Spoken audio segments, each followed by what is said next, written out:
How's the Arendal working out?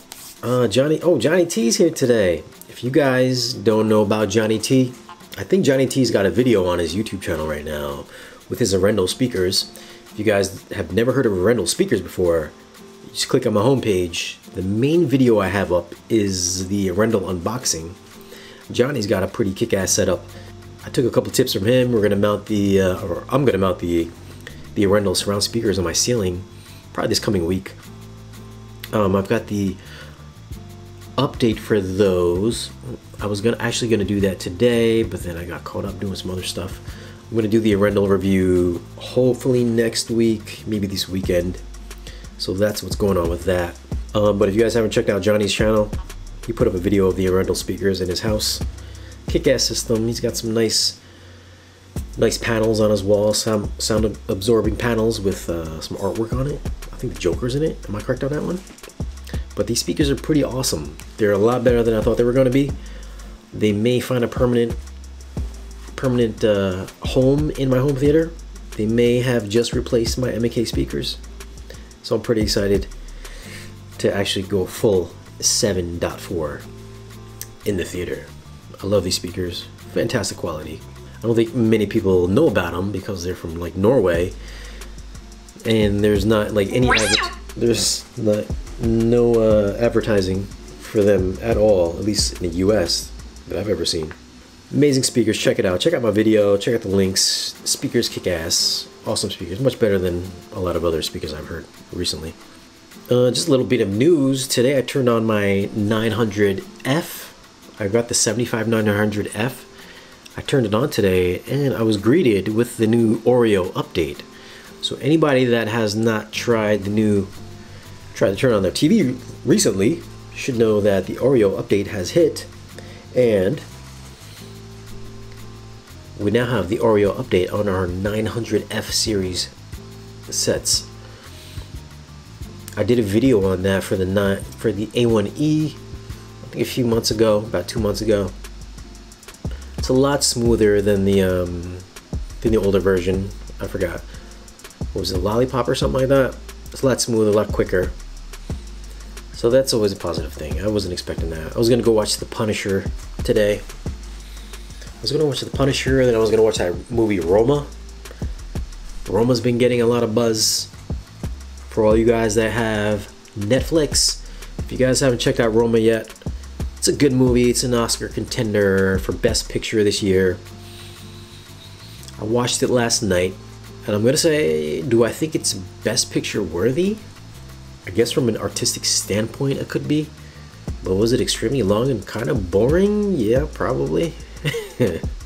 I think what's the other contenders for this year? A Star is Born, Bohemian Rhapsody, we got Roma, which I think is a big contender, and then we have Black Panther. Black Panther is an Best Picture nominee this year. Don't ask me why. I don't know why Black Panther is even in the running. I don't get it. Just from a movie standpoint, pure entertainment value, it's a good comic book movie. Do I think it's Oscar contention worthy? Absolutely not. It's pretty much a basic action comic book movie. Nothing special about it. If The Dark Knight didn't win Best Picture, Black Panther is definitely not going to win Best Picture. At least not in my eyes. It shouldn't win.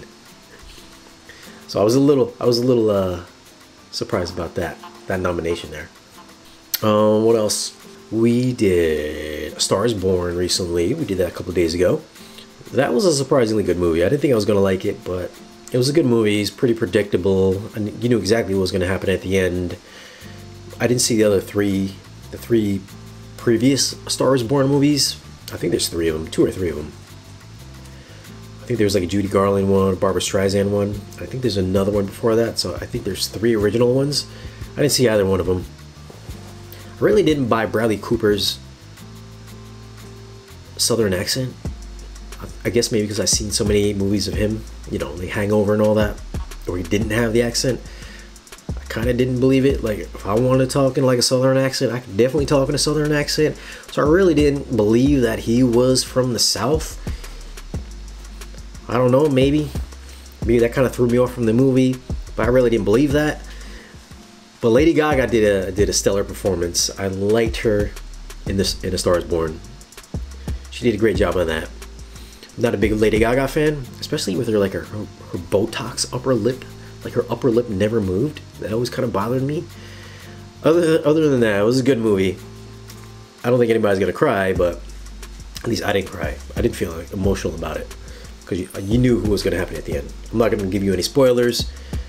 I'm not gonna give any spoilers, but you can kind of see it coming from a mile away what's gonna happen at the end. Then we did Bohemian Rhapsody. Bohemian Rhapsody. Again, main character. He did a good job doing Freddie Mercury.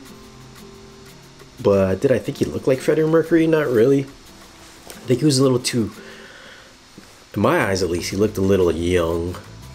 Plus he looked a little small, like his stature seemed small. And then while I was watching it, you know, I would watch like older interviews with like Freddie Mercury. He seems to have like a larger presence. But then I was looking at Rami Malek. His presence is a little bit smaller. So I didn't kind of 100% buy into his character. Although it was kind of a good movie. I think it was, I don't know, maybe kind of watered down. I don't really follow Queen that much. I know their music. I'm a fan of their music. But as far as like biographically wise, you know, what his life was like before that, I don't know too much about that. But if I was gonna pick between Bohemian Rhapsody and A Star Is Born, I'm gonna say Star Is Born better movie than Bohemian Rhapsody. Just my personal choice. Definitely better than Black Panther movie wise. Then you're gonna throw Roma in the mix. Oh man, I don't know. Roma was good, but very slow. I don't think it's gonna win an Oscar. Well, it's probably gonna win an Oscar just because it's so artsy. But I don't think I would pick that over A Star Is Born though. Just my personal choice. What do you guys think? Roma, Star Is Born, Bohemian Rhapsody, Black Panther. What do you guys pick? What do you think? Who's gonna win? The one that I didn't want to do, but I did it anyways. I did The House with a Clock in Its Walls, and I gave it a pretty good mark. Audio in that was like, I didn't expect it to be as good as it was, but I gave it a 10 for audio. Atmos effects just everywhere, just from the opening credits, just from the Universal logo. Just really good Atmos effects, just 100% throughout, just always active. 10, you're gonna get a 10. If you can recreate like the subtle sounds of just traffic and people walking down the street, and just keep things like that going continuously through the entire movie, which kind of what like Roma did. If you guys had seen Roma kind of does the same thing. We just, because there's no musical score at all in Roma. It's just like atmospherics, like people outside, dogs barking, wind, things like that. That happens all the way through Roma. And kind of the same thing in the House with the Clock in Its Walls.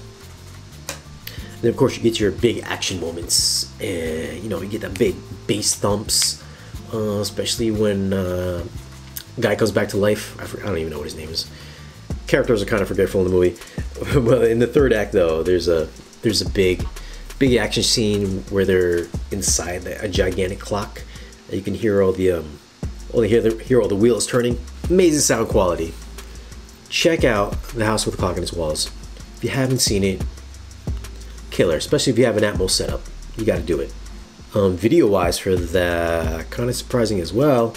I know people get a little butthurt when they're picking up movies and it's got a 2K DI. The thing you got to realize though, if you've got, like, let's say if I'm shooting a video, let's say I'm shooting this right now, and I shoot it in, let's say I shoot it in 1080p. And then if I'm compressing it down, when you compress it, you're discarding a lot of information. You're only kind of keeping like the main, you know, main color information. You know, and it kind of fluctuates in resolution and bitrate. But if you have a bigger pool of data, you could take that same 1080p file, and you don't have to cut so much information away. So you have a cleaner kind of 1080p image, but there's just more data for that 1080p image, and you're kind of upscaling at the same time to 4K. The same can be said about, you know, you could take something shot in 2.8K, and then it's got a 2K DI, and then you're upscaling it to 4K. Instead of compressing it down to a 1080p standard Blu-ray, you have a lot more information that's being maintained when you're putting it up to 4K. So you'll have better color, you'll have better resolution, you'll have better details. You're just not discarding a lot more information. People don't get it. They see 2K DI rather than 4K DI. But when you guys start making your own videos, make a YouTube video, go and do something, edit it, render it out, and then you'll understand what a 2K DI is, what a 4K DI is, and what kind of information and how compression works. So you guys will understand that. So when people are just like, oh, it's got a 2K DI, I hate it, it doesn't look as good as 4K, you guys don't know what the hell you're talking about. This is the best movie I've seen so far, one of the best movies I've seen so far, and it's got a 2K DI. And if you've seen my list for the past 2 years, 2K DIs, I think, have mainly dominated, you know, that list. Just because there's a bigger pool of information that you have, that you can put the 2K DI information, and you stick in this larger pool. I don't know if that makes sense, but it should. So don't get so caught up on the 2K and 4K DIs.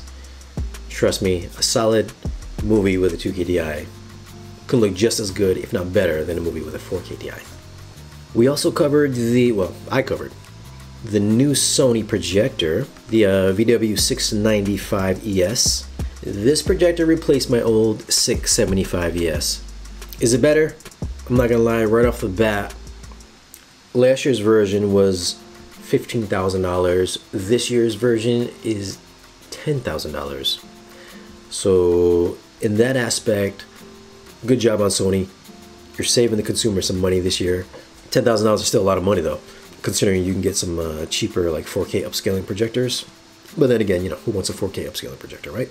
But yeah, not a huge difference that I saw from last year's version to this year's version. I mean, colors are a little bit better. I think HDR is a bit better, especially as far as like tone mapping is concerned. But then if you throw in the Panasonic player into the mix, you know, the tone mapping kind of looks like garbage when you're comparing it to the tone mapping on the Panasonic players. I know a lot of people don't like the Panasonic players because the Oppo players still exist and they have their own kind of, you know, tone mapping situation there, but I believe the tone mapping on the Oppo players just they kind of pale in comparison to what the Panasonic players do. I tried back and forth over and over again to see which one looked better. Panasonic consistently always beats out the Oppo player every single time. The main thing that the Oppo players have right now is that they can play, if you know how to rip your 4K movies, you can play them back on the Oppo players. That's something you can't do on the Panasonic players. That's literally the only reason why I still own the Oppo, is that I can rip my movies. I can keep them on a couple hard drives, on my NAS drives, and just watch them from there. Other than that, if they couldn't do that, then I would have sold the Oppo a long time ago. But for image quality, Panasonic kills it all day, every day. Anyways, like I was saying, 675, 695 Sony 4K player or projector. 695 does anamorphic stretch, which is one of the reasons why I kept the Oppo player, because last year's version you couldn't stretch 4K material on last year's Sony players or projectors unless you had like their higher end ones. This year there's an upgraded chip in there, processor, which now you can anamorphically enhance 4K images to do anamorphic stretching if you guys have an anamorphic lens. Last year you couldn't do that. Last year you could only do anamorphic stretching on 1080p content. So this year you're good to go. I'm not sure if their lower end model, the 295, could do it or not, but everything above that, 100% you can do that. So that was kind of a big deal. One of the main reasons why I kept the Oppo player. Motion handling on the new Sony players this year, a lot better. Now you're gonna get black frame insertion. You get true cinema. It doesn't affect brightness at all. I think impulse affects it a little bit. There's a little bit of flicker there. Otherwise, I usually watch it in true cinema. Nice smooth motion. Definitely an improvement there over last year's model. Should you upgrade if you have last year's model to this year's model?